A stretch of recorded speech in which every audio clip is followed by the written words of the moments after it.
tariffs came into effect at, I suppose, midnight American Eastern Standard Time. So they're in place now.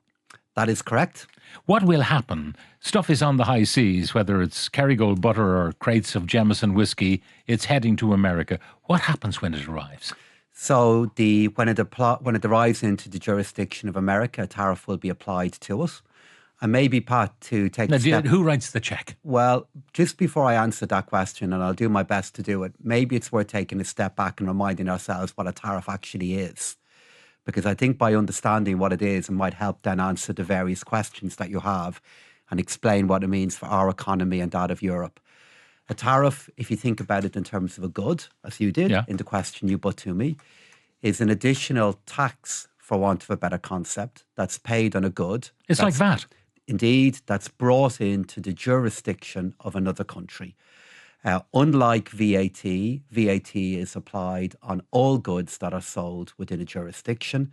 The difference between that and a tariff is that is levied on a good that comes into a jurisdiction. So as it's coming into the territory, they apply this extra tax. The result is the same as a VAT charge, though. You pay more. You do indeed, and that has three effects in particular. So if you go back to our discussion there, the tariff is like VAT that's applied to a good that's brought into a jurisdiction. It has three effects in particular. The first one is it can push up the price of the good that is brought in, for example, into America. That in turn will reduce the demand for that good, assuming that incomes don't change in the short term, and they rarely do. The second issue is that it will affect the competitiveness of that good. So to give, for example, the Kerrygold example, it will now mean that Kerrygold is more expensive versus a competitor butter product that is developed within America. And then thirdly, it will then affect the profitability of the company that is selling that good into America. Because to go back to your question, there tends to be great reluctance for the consumer to be able to pay that higher tariff, and at times even a reluctance for the economy that's putting the tariff in place to allow that to happen. So the real question for those people who are supplying the American market is who actually is writing that check to Uncle Sam at the port of entry, because some goods are delivered, if you like, without the tariff, and there have been tariffs on stuff before. This is not entirely new. There are tariffs levied by America. So whether you deliver it tariff paid to your customer or whether you deliver it and the tariff is paid at the moment of arrival, as it were. That's it. And if you boil down the 3 points that I just made a moment ago, that then leads to a simple question, which is who pays? Is it the consumer in America that pays? Ultimately, well, ultimately, I fear and believe that it will be. Or is the person who pays the company and the workers who are making the product, who ultimately pay in lower profitability, greater losses, or maybe fewer jobs. And it all boils down to who actually pays. Now, there will be a push for some people to squeeze their margins, to deliver it into the American market cheaper than they did before, and, if you like, to share the tariff with the retailer who's going to flog it on. That's it. And if you relate the three different issues we raised there back to the question of who pays, what will happen, and is happening, is some manufacturers in Europe and many other parts of the world will say they're willing to make less profit for a period of time. The reason why they would want to do that is to avoid the price of their good going up in America and lead to them selling less. And there are some They lose signs, market share, so they are prepared to subsidise to maintain their market share in the hope that this nightmare will end. And there are some signs at the moment that some sectors within the global economy are aiming to do that. Now, the Chinese did it before when tariffs were imposed in the last Trump administration, and it has to be said, continued by Biden. The Chinese absorbed a lot of that, and they wanted to maintain their market share. They did, and one of the questions the President Biden's administration would have raised, and the current Trump administration is what is the relationship between the Chinese state and those manufacturers? What is very different this time round is, if your listeners have a look at any of the headlines, which they'll be aware of course, is that President Trump has now levied tariffs of 104% combined on goods from China coming into America, making it very hard, I would suspect, for any manufacturer to be able to absorb tariffs of that scale. Sure. And the question for us here in Europe is, I don't believe we should get caught up in that kind of tension, and the European Union is trying to avoid that happening. But at the same time, the issue we just discussed there of manufacturers looking to absorb lower levels of profitability is something that's very difficult to sustain into the medium term. Now, the Americans obviously have some problems. I mean, the reason we have this trade imbalance with China and America is that American companies, big corporates, wanted to produce stuff more cheaply. So they offshored to Asia, basically. So, I mean, the iPhone, the prediction was, were it to be built in America with American labor, it would cost $3,500, $3,500. Yes, indeed. I mean, there's a number of different things that are happening here, which points to the complexity and the potential for this to cause such great long-term harm. In many, many cases, the reason why American companies have manufacturing presences abroad is that it has been good for their profitability in the long term, or by having manufacturing presences abroad, it has allowed them to access the global market in a different way than if they produced everything at home. And in turn, that has been good for the valuation of those companies and indeed for their profitability. And the expectation that those who own the shares in those companies, that might not continue into the future, is one of the reasons we're now seeing such falls in the value of these companies. Now, our initial response to the original steel and aluminium tariffs will be voted on today and probably passed. The kind of things they're targeting, oranges, orange juice, nuts, chainsaws, fridges. I mean, these are things that are readily replaceable by European companies and by European countries. Lots of oranges in Spain, for example.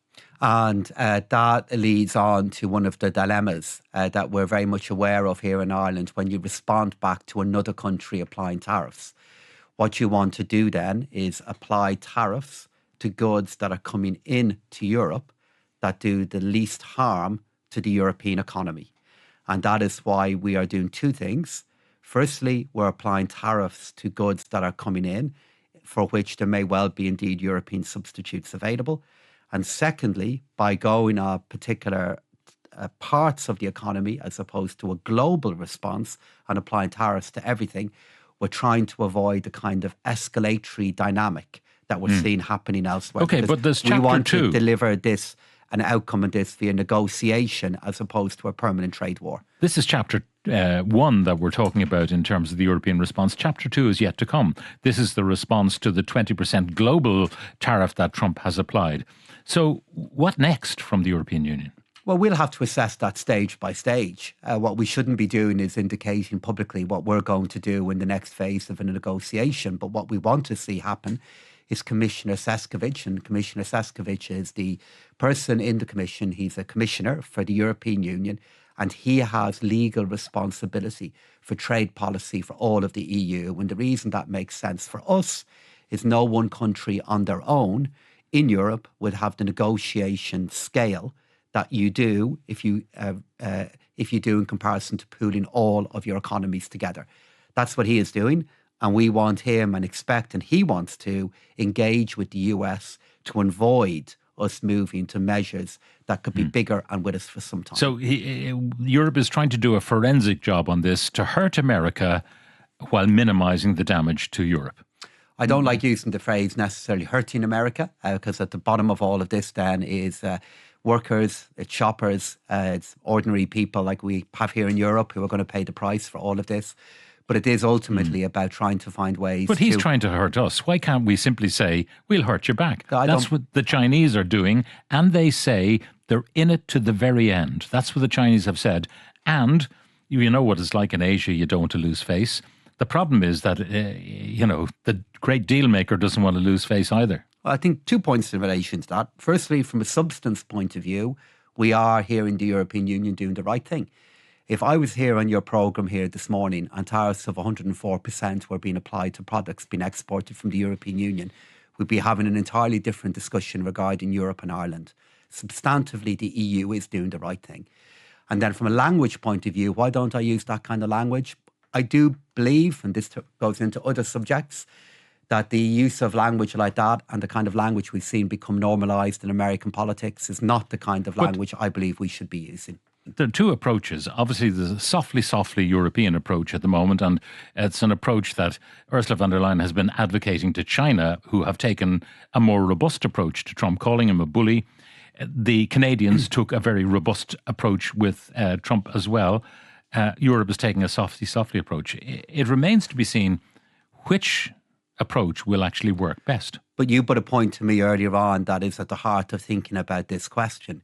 You made the point to me, this is just the first phase. And it is the first phase. We are in a moment of transition for the global economy. And what we are doing in the European Union is recognising the risk that this could take some time to evolve and then resolve. And in order to get to the point of improvement, we are better off using the trade tools that are available to us in a gradual way across a negotiation that could take some time. I hope we have to avoid using those tools, but if we're looking for a negotiation and want to be successful in it, it's better to have decisions at your disposal as opposed to using them all at once. And I just repeat what I said a moment ago, Pat. If I was in your studio here this morning and tariffs of 104% had been applied to European exports to America, we'd be having a really different discussion there. But I mean, this is a man out of control. 104%. Regarding what that means for Irish jobs. 104% tariffs. I mean, he could do that. He's absolutely whimsical in the way he makes decisions. It's quite chaotic what's going on. He is guided by one principle, which is tariffs is the stick with which to beat every other country in the world. So he could whimsically just decide it'll be 100% on Europe too, if you offend him in some small way. So this has got to come to an end. So let's say your analysis is right, and this is driven by whimsy, and let's use your framework for a moment. Is it not better then to have a negotiator on the other side of the table that's guided by something else, that approaches this in a reasoned and strategic way, with the ability to continue to have decisions they can make in the future, as opposed to making every single decision that we can here today? There are two consequences that are now evolving within the American economy. The first one is the repercussions of decisions they've made themselves. The second one is the repercussions of decisions that other countries have made to respond back to what the US have done. We should allow that to play out, and we should identify when or if there's an opportunity to sit down with the US. And what the Taoiseach is doing in Washington today is, for when that moment happens, as I hope and believe it will, to have relationships in place that then allow that negotiation to be productive and to avoid the very worst happening.